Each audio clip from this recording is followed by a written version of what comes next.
بسم اللہ الرحمن الرحیم۔ ناظرین سامعین، welcome to my channel. Today I am going to discuss a very historical personality and sharing his information with you۔ اس میں یہ ایسے ہے کہ مولانا رومی، مولانا ثانیہ جو ہے مولانا جلال الدین رومی، مولانا جلال الدین رومی جو ہیں وہ ایک بڑے پہنچے ہوئے اللہ کے ولی ہیں، اور انہوں نے مختلف کتب لکھی، لیکن سب سے اہم کتاب جو ان کی ہے وہ ہے مثنوی۔ ہم مثنوی پر ہی بات کریں گے۔ تو اس مثنوی میں 2666 اشعار ہیں۔ مولانا رومی جو ہیں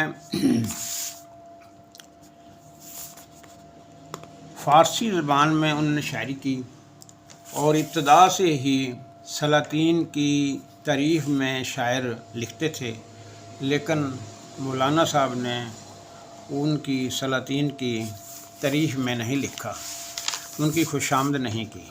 یہ ایک بڑا امتیازی بات ہے۔ اس سے پہلے قصیدے وجود میں آئے۔ قصیدوں کی ابتدا غزل سے شروع ہوئی۔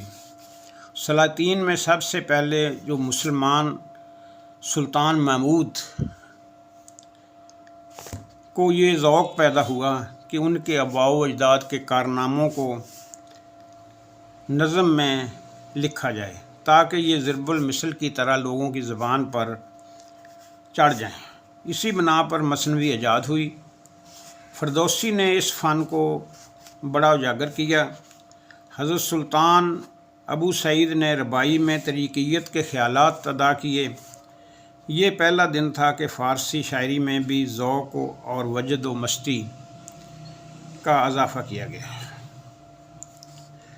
وجد و مستی کی روح کو پرویا گیا۔ مثنوی کی شہرت اور مقبولیت جو ہے وہ اس وجہ سے نصیب ہوئی کہ وہ فارسی کی کسی کتاب کو آج تک نہیں ہوئی، سادگی اور صفائی کی وجہ سے عوام میں پھیلی۔ پھر آہستہ آہستہ خواص بھی اس کی طرف متوجہ ہوئے اور مقبول عام ہو گئی۔ مولانا رومی نے روکھے سوکھے مضامین لکھنے کی بجائے قصے اور لطائف کی چاٹ شامل کی، جو لوگوں کی توجہ کا مرکز بنی، لوگوں کے لیے پرکشش ثابت ہوئی۔ مولانا کا استدلال کہ دل جب تک آلودہ ہے جب تک ہوس ہے، دل نہیں ہے وہ ہوس ہے، آلودہ جو ہے۔ مثلاً اولاد کے وجود سے خوشی ہوتی ہے،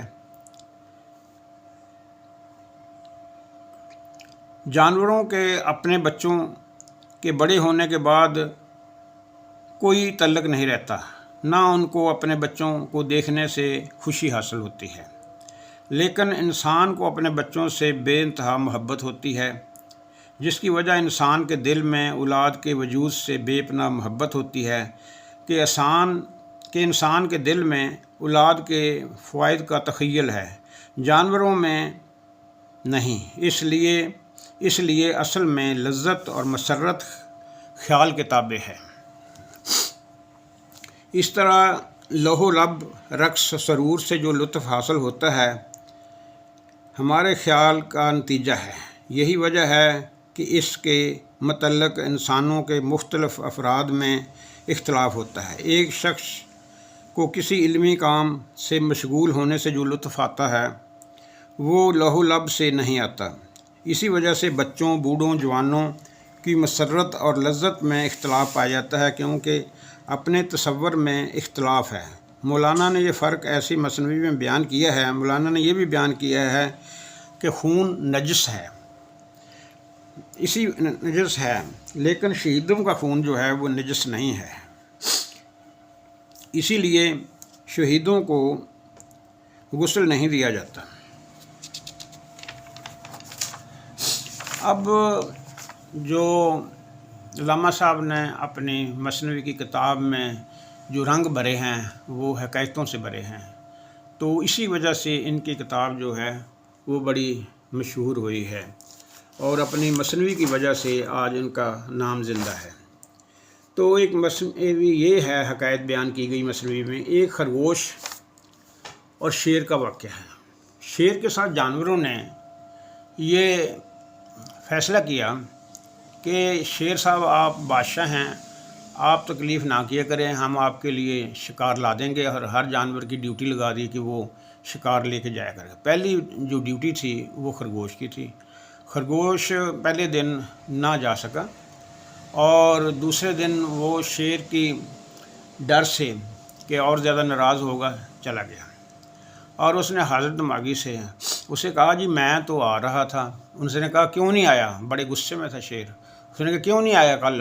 اس نے کہا جی میں تو بہت تیاری کر رہا تھا، رستے میں تھا، تو میں تو بڑے مشکل سے آزاد ہو کے آیا ہوں، ایک جو ہے شیر نے مجھے پکڑ لیا تھا، اور شیر نے کہا تھا تم جب میں ہوں اس کا بادشاہ جنگل کا تو تم دوسرے شیر کی پرواہ نہ کرو۔ اس نے کہا اچھا ایسا بات ہے، مجھے شیر دکھاؤ۔ وہ خرگوش کے ساتھ چلا گیا۔ خرگوش ایک کنویں کے پاس جا کے کہنے لگا اس میں دیکھو، تو اس نے اس کا عکس، شیر نے اپنا عکس دیکھا تو اور اس میں چھلانگ لگا دی۔ اس طرح وہ خرگوش نے عقل مندی کا مظاہرہ کیا، اور شیر نے احمقانہ کام کیا۔ اس لیے یہ کہا جاتا ہے، اس حکایت کا مقصد یہ ہے کہ اپنے آپ پر نظر ثانی کرنی چاہیے، اپنے کاموں پر نظر ثانی کرنی چاہیے، نہ کہ دوسرے کے کاموں میں کیڑے نکالنے چاہیے۔ تو یہ ایک سبق سے ملتا ہے۔ ایک قصہ اور بیان ہوا کہ وہ 4 آدمیوں کا تھا، چاروں آدمی مختلف قوم کے تھے۔ اس میں ایک شخص نے انہیں ایک درم دیا اور اسے کہا کہ انگور لاؤ، کہ اس کا کوئی پھل لاؤ، اس پہ خرچ کیا جائے۔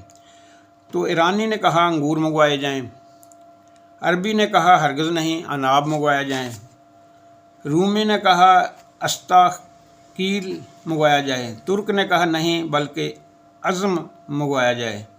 حالانکہ چاروں اپنی اپنی زبان میں انگور کے نام تھے، اس لیے اگر کوئی شخص چاروں زبانوں سے واقف ہوتا تو انگور لے آتا اور اختلاف پیدا نہ ہوتا۔ تو اس طرح یہ حکایت ایک اختلافات کے متعلق ہو گئی، عکاسی کرتی ہے۔ ایک حکایت اور ہے، تیسری ہے جو ہے وہ ہے کہ ایک دفعہ ایک مسجد کا مؤذن تھا، تو اس کی آواز بھی بڑی بدی تھی، ان اٹریکٹیو تھی۔ تو وہ گاؤں والوں نے کہا کہ چلو اس کو حج پہ بھیج دیتے ہیں، تو پیسے پوسے اکٹھے کر کے اس کو حج پہ روانہ کیا۔ وہ پیدل اس وقت جاتے تھے، عراق سے وہ گیا، شروع ہوا، اور رستے میں وہ جہاں رات پڑتی وہاں مسجد میں ٹھہر جاتا۔ تو ایک مسجد میں جا کے ٹھہرا، اور وہاں اذان کا ٹائم ہو گیا تو اذان دی۔ تھوڑی دیر کے بعد ایک آدمی جو کہ مسلم نہیں تھا، کافر تھا، وہ ایک تھال میں شرینی اور کپڑے اس کے لیے لے آیا اور لا کے اس کو پیش کیے۔ وہ بڑا حیران، اور دوسرے لوگوں نے پوچھا کہ بھی یہ کیا ہے؟ تو اس نے کہا اس نے میرا وہ کام کر دیا جو میں نہ کر سکا۔ اس نے کہا کیا کام تھا؟ اس نے کہا بات یہ تھی کہ میری بیٹی جو تھی وہ بڑی عقل مند، بڑی سلیقے والی، اور وہ بڑی سچائی والی تھی۔ اس نے کہا کہ میں اسلام بہت اچھا مذہب ہے، میں اس کو قبول کروں گا، اور میں نہیں چاہتا تھا کہ وہ اسلام قبول کرے۔ تو جب اس نے اذان دی بھونڈے انداز میں، تو اس نے پوچھا یہ کون ہے؟ اس نے کہا جی، اس سے پہلے تو یقین نہ آیا، پھر اس نے بتایا گیا کہ یہ مؤذن ہے، یہ مسلمانوں کا ہے، یہ بلا رہا ہے کہ نماز کے لیے۔ اس کی آواز اتنی کرخت تھی اور اتنی ان اٹریکٹیو تھی کہ اس نے کہا اچھا میں اسلام نہیں لاتی، وہ اسلام سے بدزن ہو گئی۔ تو اس نے کہا یہ کام جو میں نہیں کر سکا اس نے کر دیا، اس لیے میں نے اس کے لیے تحفے لایا۔ تو اس سے یہ ثابت ہوتا ہے کہ آج کل مسلمانوں نے جو نمونہ اختیار کیا ہے، اس سے دوسری قوموں کو اسلام سے محبت کی بجائے نفرت ہوتی ہے۔ اس لیے یہ نہیں کرنا چاہیے۔ اب تبلیغی میں جاتے ہیں، بچوں کو وہ آگے کر دیتے ہیں کہ یہ تبلیغ کریں گے۔ اب ان کو خود نہیں پتہ کہ سوال کا جواب کیسے دینا ہے، تو وہ کیا تبلیغ کریں گے؟ وہ تو بلکہ اسلام کو کہیں گے نامکمل مذہب ہے، اس کو بدنام کریں گے، اس لیے ان سے سبق حاصل ہوتا ہے۔ آخری حکایت بیان کر کے میں ویڈیو کو ختم کرتا ہوں۔ اس میں ایک لیلا اور مجنوں کا ذکر ہے۔ لیلا کو ملنے کے لیے مجنوں نے ایک اونٹنی لی اور اس پہ سوار ہو گیا۔ اب اونٹنی کا ایک بہت چھوٹا سا بچہ تھا جو دودھ پیتا تھا اس کا، تو وہ اس پہ بیٹھ کے اونٹنی پہ چل پڑا۔ تو جب اس کی محبت میں اسے اونگ آتی لیلا کی تو وہ بھول جاتا اور رکاب کو بھی ڈھیلی چھوڑ دیتا، اور اونٹنی سمجھتی تھی کہ اب یہ جو ہے اس کو کچھ پتہ نہیں، اور اونٹنی دوبارہ ریورس سفر شروع کر دیتی۔ جب اس کو ہوش آتی مجنوں کو تو پھر وہ دیکھتا کہ ابھی تو یہ تو پیچھے چلی گئی، پھر اس کو کہتا چلو آگے۔ اسی طرح کشمکش میں وہ چلتے رہے اور 1 مہینہ چلتے رہے، لیکن سفر کوئی نہ ہوا، وہیں کے وہیں کھڑے تھے۔ تو اس سے یہ اونٹنی جو تھی بچے کی محبت میں تھی اور مجنوں جو تھا لیلا کی محبت میں تھا۔ اس طرح انسان میں جو ہے وہ روح اور نفس کی کشمکش کا مجموعہ ہے۔ تو ان حکایت سے آپ کو رومی کی مثنوی کے بہت سارے جو ہیں سبق حاصل ہوئے، سمجھنے میں مدد ہوئی۔ اس پہ آپ بھی غور کیجئے۔ اللہ آپ کا حامی و ناصر ہو۔